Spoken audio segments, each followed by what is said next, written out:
Scandal. नैब ने chairman PTI और दीगर मुलजमान के खिलाफ रेफरेंस दायर कर दिया। रेफरेंस में बुशरा बीबी, फराह गोगी और दीगर मुलजमान भी नामजद। रेफरेंस में कुल 8 मुलजमान के नाम शामिल हैं। मजीद तफसीलात जानने के लिए हमने राब्ता किया नुमाइंदा के 21 न्यूज़ जमीर हुसैन जमीर से। जी जमीर, आगाह कीजिए।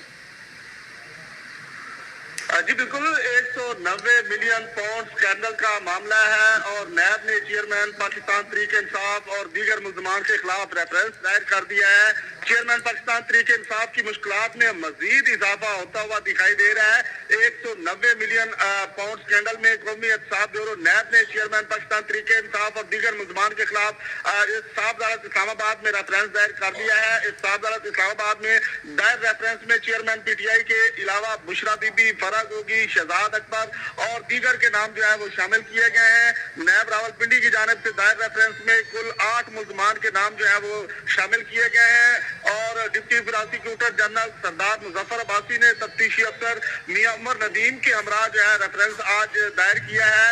इंसाफ अदालत रजिस्ट्रार ऑफिस ने रेफरेंस की जांच पड़ताल जो है वो शुरू कर दी है।